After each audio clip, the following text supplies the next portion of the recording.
Have you ever stopped for just a moment and asked yourself this simple question?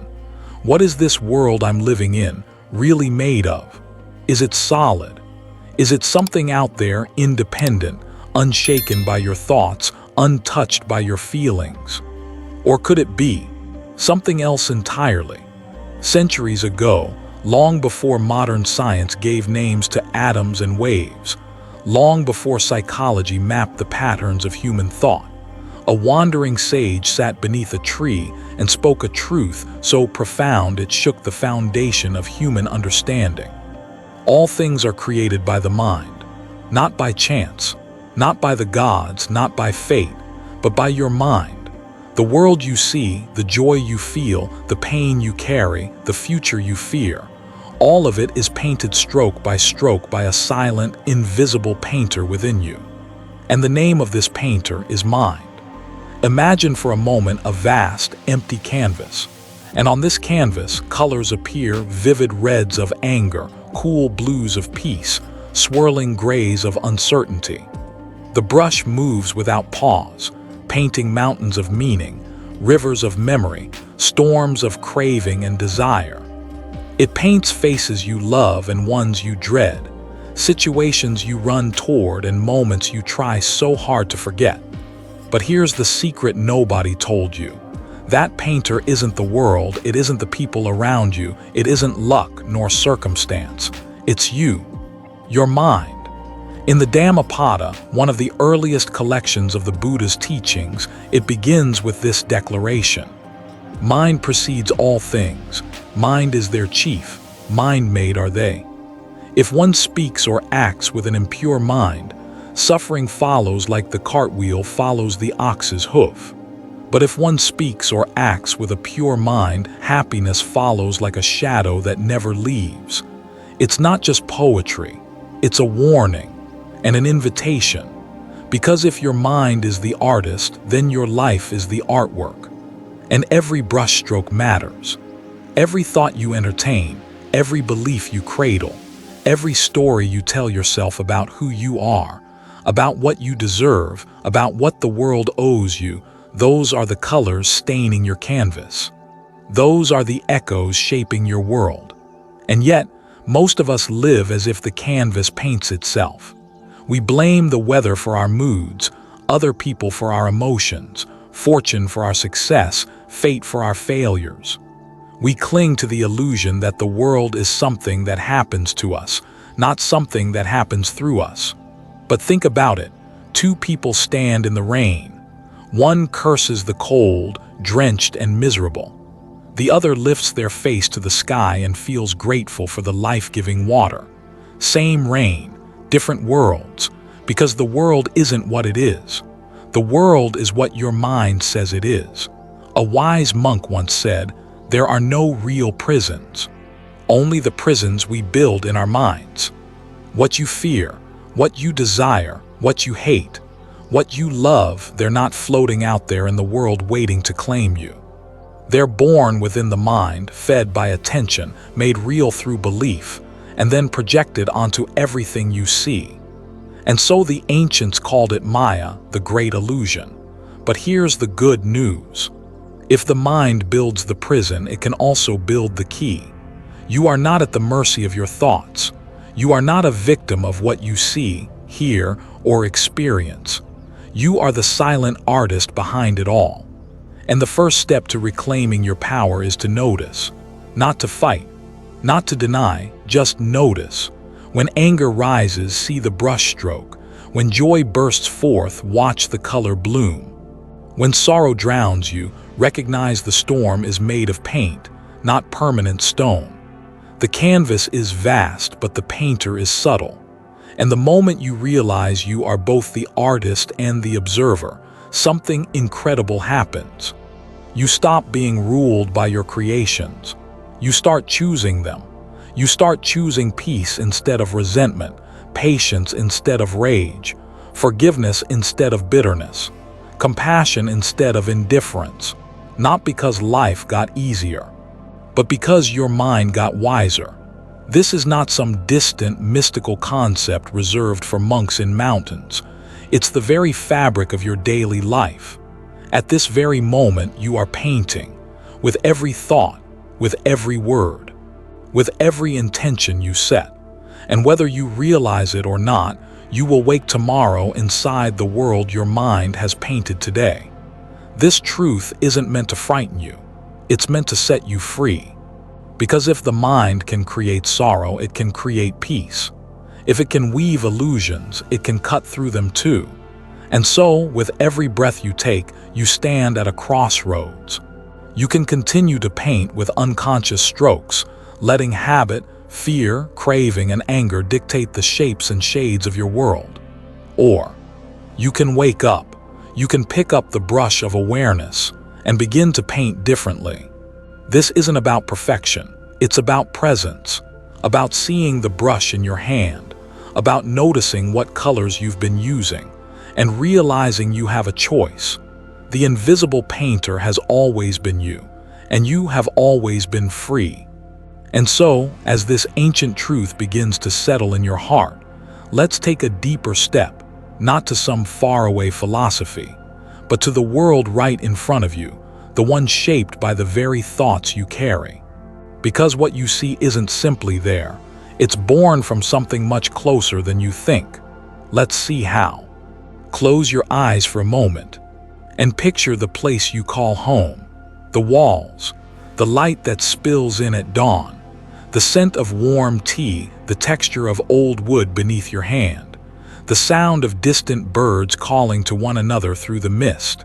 Now tell me, where is that place really? Is it somewhere out there, fixed and eternal? Or is it alive, shifting and breathing within you, recreated by your memory, colored by your emotions, shaped by your mind? You see, what we call the world is not what it appears to be. It isn't a hard, solid, unchanging thing. It's a reflection, a projection born from the lens through which you see it. And that lens is your mind. Imagine two travelers walking through a dense forest. One feels fear with every step. The shadows seem to whisper threats, and every broken twig feels like a warning. The other feels awe. The same shadows look mysterious, the sounds are music, the path ahead an invitation to discover. Same forest, two entirely different worlds, and neither of them is lying, neither of them is wrong. Because what they see is not the forest itself, it's the forest through the mind's eye. The Buddha once said, "With our thoughts we make the world." And it wasn't metaphor.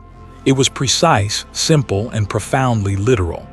Your eyes may witness the shape of a tree, but whether you see beauty or danger, welcome or indifference, is decided long before light even reaches your brain.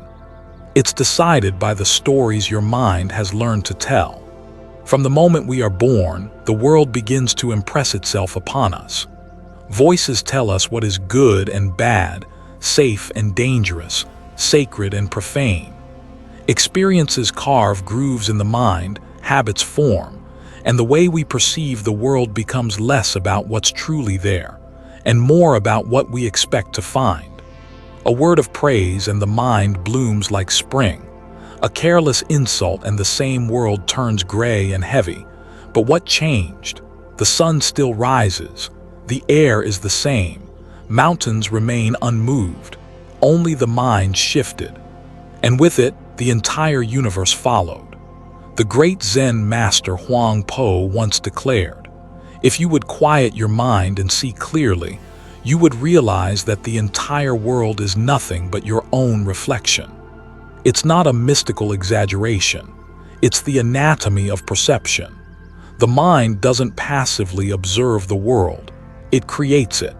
Not in the sense of inventing objects out of thin air, but in how it chooses to frame them, in the meanings it attaches, in the value it assigns.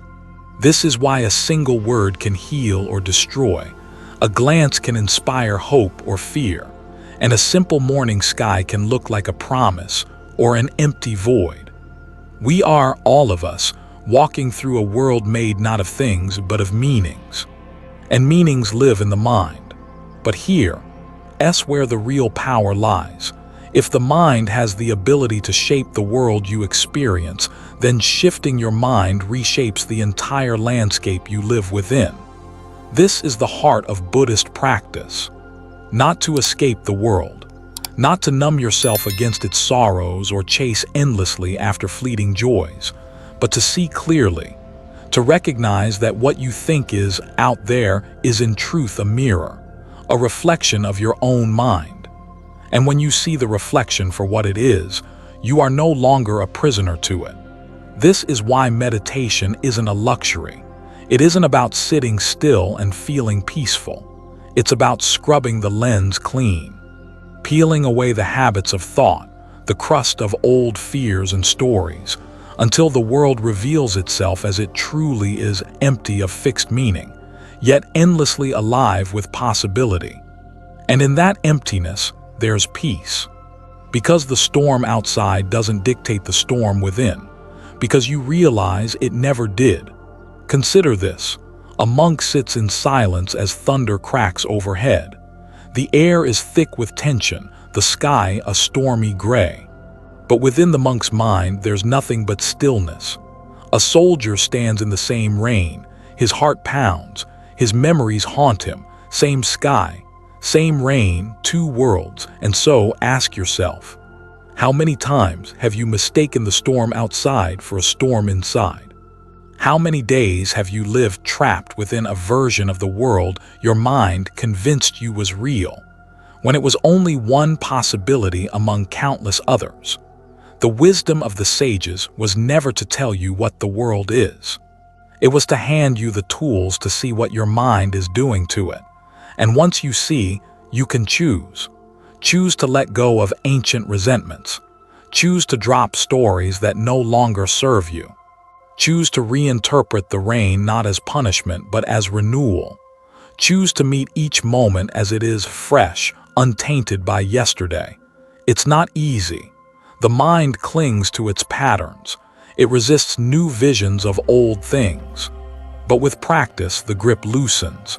And as it does, your world begins to change. Not because the world changed, but because you did. And when that happens, something remarkable unfolds. You stop chasing a perfect world outside. You start tending to the one within. Because the mind's eye is not only the source of your suffering, it's the birthplace of your freedom. And if this is true, if the world as we know it is born from within, what then of suffering? What is the nature of pain, of joy, of craving, of fear? Are they as solid as we believe? Or are they two illusions painted by this restless mind? The answer lies in the very next step we'll take together. If the mind paints the world we live in, then what happens to the brushstrokes we leave behind? Where do the colors we cast with our thoughts, words, and actions go once they've passed? The ancient masters had a word for it. A word both misunderstood and powerful beyond measure. Karma. In modern times, it's often reduced to a cosmic scoreboard. Do good things and good will happen. Do bad things and bad will follow. But karma isn't superstition. It isn't fate. It isn't a god keeping tabs. It's far more intimate than that. It's the echo of your own mind. Imagine standing at the edge of a vast canyon. You shout a word and a moment later that word comes back to you. Clear, undeniable. Now imagine that every thought you think, every emotion you dwell upon, every intention you plant is a sound cast into that canyon. And in time, it returns, not necessarily in the form you expect, not as instant reward or punishment, but as the shape your mind takes and the world you find yourself inhabiting. Because you see, every thought conditions the next. Every habit of perception strengthens itself. Like water carving stone, your mind shapes grooves of tendency. A heart filled with anger will perceive offense where none exists. A mind steeped in gratitude will find light in the darkest corners, not because the world changes, but because karma, the echo of your inner world, molds how you see it. This is why two people can walk the same road and live entirely different lives. Karma isn't punishment from the heavens. It's the momentum of your own mind. And the most dangerous karma isn't some grand misdeed. It's the small, unnoticed patterns you repeat each day. The sharp word, the silent resentment, the craving you feed without question, the fear you nurture in the quiet hours of night. Each is a thread in the tapestry of your being, and the more you weave them, the harder they are to unpick. But here's the grace: karma isn't fixed. It isn't destiny carved in stone. It's cause and effect. And the moment you see the pattern, you hold the power to alter it. The Buddha taught, what you think, you become. What you feel, you attract. What you imagine, you create. Every moment you notice anger and choose patience instead. Every time you catch a craving rising and let it pass without feeding it. Every breath where you drop the old story and meet the world fresh. You turn the wheel of karma. You redirect the echo. And slowly, a different world arises, not because the landscape changes, but because the one walking it is no longer the same. This is why meditation matters, not to escape karma, but to see it, to watch the mind's movements, to notice how a word from a stranger can spark irritation, how a memory can flood your heart with longing, and to realize in that noticing you have a choice. It's like standing at the canyon's edge with 1,000 echoes returning, some harsh, some sweet. And instead of shouting blindly into the void, you speak with intention. You listen. You learn. And over time, the echoes soften. The ancient masters knew this. They understood that karma wasn't a life sentence, but a tool, a message. Your suffering isn't punishment. It's information. It points to where your mind is caught, where you've clung too tightly or avoided too long. And if you're willing to look, to sit still in the discomfort, to trace the thread of cause and effect, you can unweave even the oldest patterns. The angry man was not born angry. The fearful woman was not born afraid. Each was shaped by moments, choices, echoes, and what was built can be rebuilt. This is the compassion at the heart of Buddhism. That no being is beyond redemption. Because the mind is fluid, it's karma in constant motion. You are not your past. You are not your mistakes. You are not the sum of echoes you inherited from those before you. You are the still point from which new echoes can begin. And so, the question is whether karma exists. It does. You live it every moment.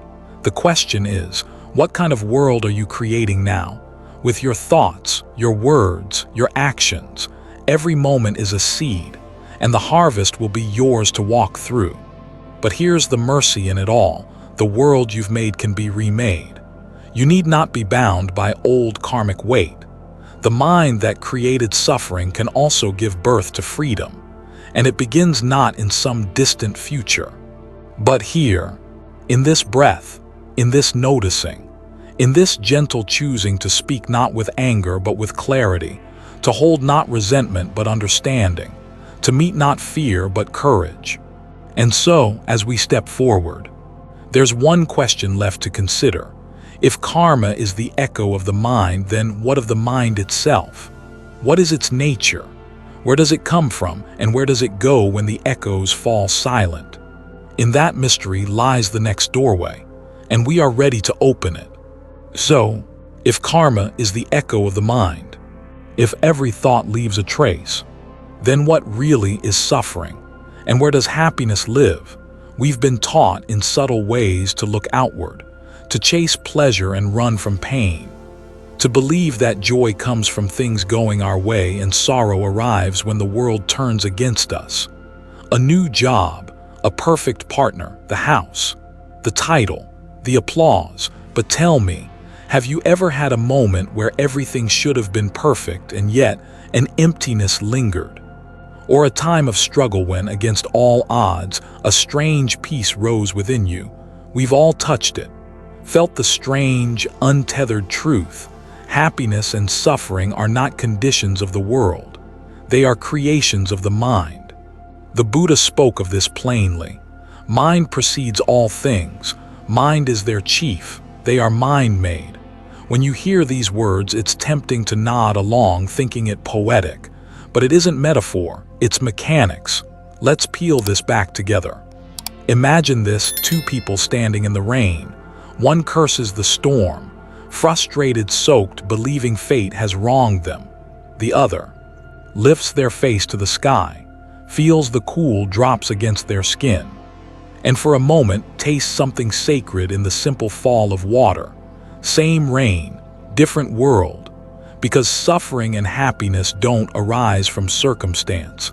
They arise from perception, and perception is born of the mind. This is why some find joy in solitude while others feel loneliness in a crowd. Why one heart breaks at the loss of wealth while another finds freedom in it. The suffering is not in the event, it's in the meaning you attach to it. We chase pleasure believing it will erase pain, but pleasure is fleeting. It flickers and fades, and when it goes, the craving remains, gnawing at the edges of your peace. The ancient sages understood this. They saw that desire by its nature breeds suffering, not because wanting is evil, but because every want sets a condition for your happiness. I'll be content when you get the promotion, when they apologize, when the weight drops, when the past is undone. But life is indifferent to your conditions, and when reality fails to align with the mind's demands, suffering blooms. The mind manufactures its own torment, fear of loss, attachment to what cannot stay, resistance to what already is. And yet, within this tangle of craving and aversion, there's a truth so simple it's easy to miss. If the mind creates suffering, it can also create freedom, not by controlling the world, but by transforming how you meet it. This is why the Buddha taught the Four Noble Truths. The first truth, that life contains suffering. The second, that suffering arises from craving, from clinging to the way we wish things were. The third, that there is a way out. And the fourth, that the path is found through training the mind. Because when you see your thoughts clearly, when you notice the rising desire and the tightening fear without immediately following them, space appears. A space in which suffering weakens, and joy, quiet, unexpected joy, can rise. Not the loud, feverish kind born of external victories, but a steady, inner ease, the joy of being unburdened. Imagine sitting beneath a tree. You watch leaves fall, some you wish would stay, some you're glad to see go, but you no longer chase or resist them. You let the leaves be leaves, and in doing so, you discover peace wasn't in the leaves, but in your relationship to them. This is what the masters meant by liberation.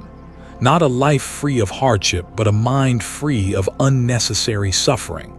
A heart that meets loss without collapse, that holds joy without clinging, that walks through the world without becoming enslaved by it. And make no mistake, this isn't theory, it's practice. It's choosing moment after moment to witness your mind's creations, to see when a story begins. They should have treated me better, this isn't fair, I'll never be enough. And instead of believing it, you pause, you look closer. Is this thought helping or hurting? Is it leading to peace or further entanglement? And if it's binding you, you let it go. Not by force, not with war against yourself, but by seeing its nature. A passing cloud, a ripple in water, an echo, not a command. And when you live this way, something remarkable happens.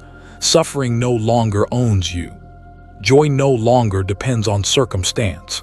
You become, as the Zen master said, like a lotus in muddy water, untouched, unharmed, quietly radiant. And from this space, a new kind of seeing is born, one that reveals the hidden forces that move you, the ancient patterns inherited, repeated, clung to without question. And as this seeing deepens, you come to glimpse the true source of it all, not just karma, not just perception, but the very nature of the mind itself. And so we arrive at a doorway wide and silent. If happiness and suffering are mind-made, then what is this thing we call mind? What is its essence, its nature? The masters spoke of it, hinted at it. And in the next chapter, we'll begin to walk toward it together. To turn, at last, and meet the mind not as creator of illusion, but as the boundless, luminous ground of reality itself. We've followed the mind through its landscapes, watched it shape joy and sorrow, create karma, color the world with desire and fear. And now, a question rises quietly, almost like a whisper. If the mind creates our world, can it also witness itself? Can a flame illuminate its own glow? Can a river feel the rush of its own current? The ancient masters said yes, and in that yes lies the key to freedom. They called this practice mindfulness, but not the watered-down version sold to ease office stress or garnish trendy apps. No, what they meant was something far more profound. The art of watching the mind, not to control it, not to silence it, but to see it, truly, because to see is to be free. Let me tell you a story. A student once came to a Zen master and said, "Master, my thoughts trouble me. How can I stop them?" The master smiled, pointed to a stream nearby and said, "Can you stop that water from flowing?" The student shook his head. "Then do not try to stop your thoughts. Simply watch them, see how they come and go. And you will realize you are not the stream. You are the space in which the stream flows. This is mindfulness, not fighting your mind, not decorating it with positive slogans, not pretending to feel what you don't, but sitting still, observing, letting thoughts rise like bubbles in a pond, watching them burst and vanish. You begin to notice patterns, how anger has a certain heat, how fear tightens the chest, how desire quickens the pulse, and then you see none of them stay. They rise, they peak, they fade, and you, the one who watches, remain untouched, like the sky watching clouds, like the ocean holding waves. And in this seeing, something miraculous happens. The thoughts lose their grip, emotions soften. The mind's noisy chatter, once a tyrant, becomes an old storyteller you no longer need to believe. You realize, I am not my thoughts, I am not my emotions, I am the awareness in which they appear. This isn't escapism. It's the most honest form of living. Because now, when anger surges, you witness it like a passing storm. When jealousy stirs, you notice its shape. When craving arises, you feel its pull without drowning in it. And each time you watch without reacting, without clinging or pushing away, a small knot in your heart unravels. The world outside might still roar and shift, but inside, you found a quiet seat on the bank of the river, watching it all pass. And here's the beautiful paradox: as you watch the mind begins to quiet itself, not because you forced it, but because, without an audience, the drama loses its urgency. Thoughts untangle, emotions settle, and beneath them you catch glimpses of something vast, a stillness, a clarity, a presence older than your name, your roles, your history. The masters called it the original mind, the face you had before you were born. And mindfulness is the path that leads you there, not in one sudden leap, but in each small moment you choose to notice. Notice the breath rising and falling. Notice the sensation of warmth on your skin. Notice the thought that says, "I don't have time for this." Notice everything, because the act of noticing is the practice. You don't need to escape your life. You don't need to become a monk or renounce the world.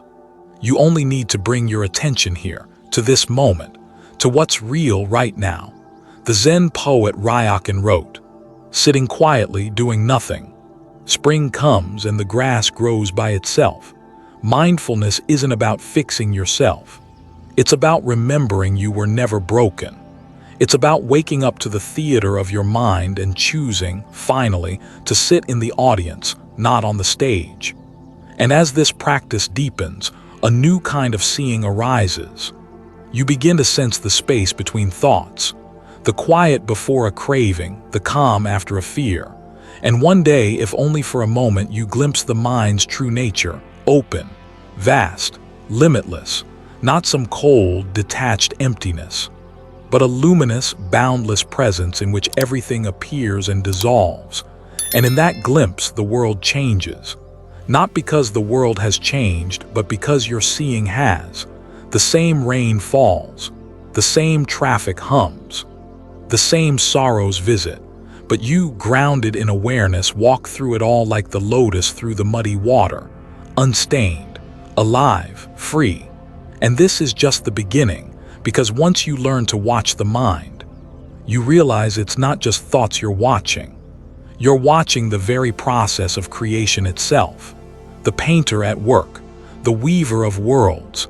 And this, dear listener, leads us to the next chapter, a journey into the deepest question of all.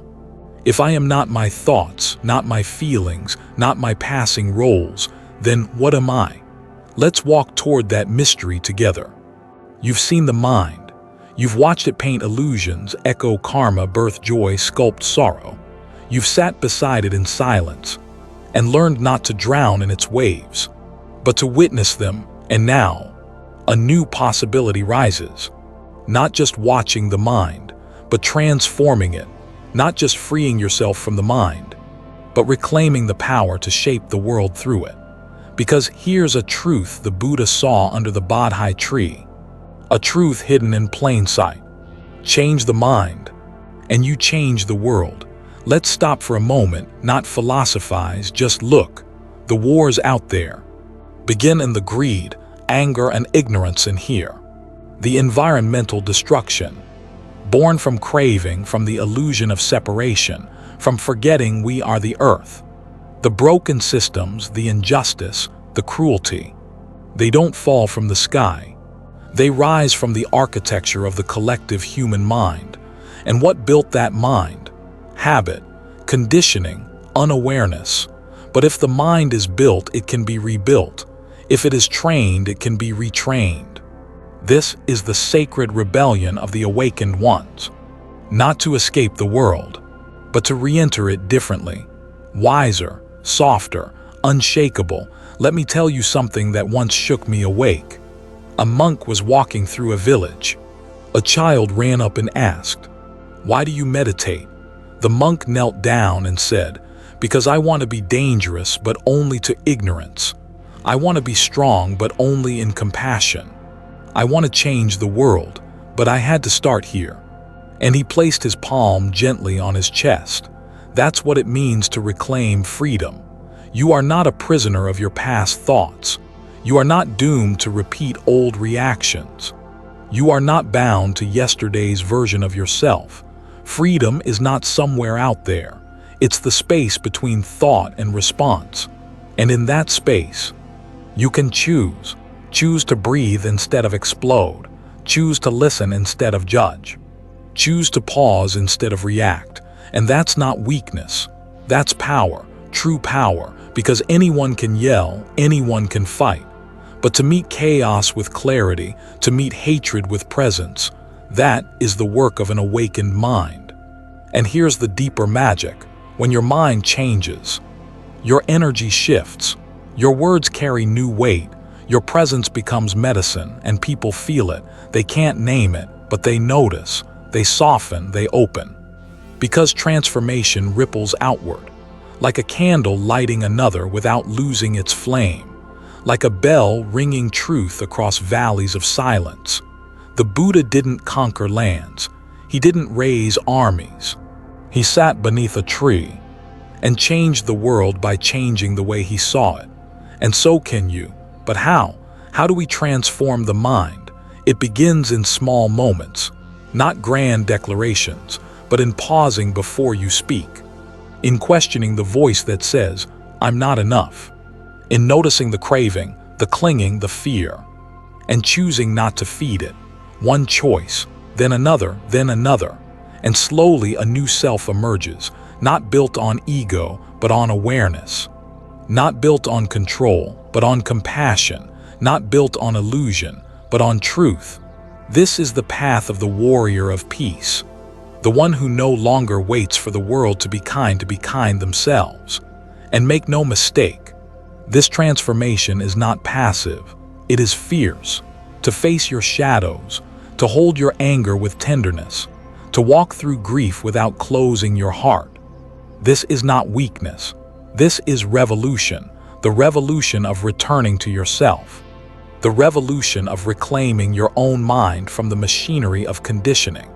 And in this revolution, you don't need to become someone else. You simply become fully yourself. Not the self shaped by fear or approval, but the self that sees clearly, acts wisely, and loves freely. And when you live from that place, you don't need to change the whole world. You just need to change your part of it. How you love, how you forgive, how you show up when no one's watching. That becomes your offering. And the world changes quietly, steadily, deeply through you. So the next time anger rises, pause. The next time fear tightens your chest, breathe. The next time doubt whispers, "Who do you think you are?" Smile, and remember, you are the one watching. You are the one choosing. You are the one reclaiming your freedom. And freedom, once reclaimed, doesn't just change your world. It becomes the light others use to find their way. So walk gently, walk bravely. The path is not perfect, but every step is sacred. And in this walking, you are already transforming the mind. You are already transforming the world. Now, there's just one more step, not outward, but inward. The final chapter is not about effort, but about return. Not about becoming more, but remembering what you've always been. The next breath leads there. The next stillness reveals it. Let's go back to the source. And so we arrive, not at an ending, but at a threshold, a place where words grow quiet, where ideas dissolve like mist at dawn, where the mind itself, the painter of all worlds, begins to fall away. What's left when there's no one watching the thoughts? No clinging to joy, no resistance to sorrow, no labels, no roles, no stories, just this, right here, right now. The silent, formless awareness that was there before you were named, before your first breath, before even the thought "I am" appeared. In the old Zen tradition, they call it the mind before the mind, the unborn, the deathless, the infinite mirror reflecting all, clinging to none. The Buddha pointed to it when he held up a flower, and Mahakasyapa simply smiled. No scripture, no sermon, just knowing. The great masters spoke of it without speaking. They called it the original face you had. Before your parents were born, it's not something to reach. It's something to remember, like waking from a long, strange dream.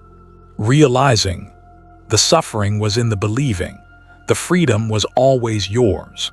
And maybe, as you listen to these words, you feel it now, the space between thoughts, the quiet behind the noise, the you behind the you. It doesn't come with fireworks. It arrives like a breath you forgot you were holding, soft, patient, inevitable, and once glimpsed. The world shifts, not because the mountains move, or the rivers reverse, but because you no longer cling to them as mine. The mind still paints, the echo of karma still ripples, joy and sorrow still visit. But the difference is, you are no longer owned by any of it. And in that seeing, true compassion is born. For how can you not love? What is fleeting? How can you not hold gently what was never yours to possess? This is the wisdom that makes one both fierce and tender, unafraid to act, unattached to outcome, a clear mind, an open heart, a steady hand. This is the way of the awakened, not some distant saint, not a figure in a sutra, but you, here, now. Every step you take from this moment is sacred. Every breath a reminder I am awareness itself, unbound, unborn, unending.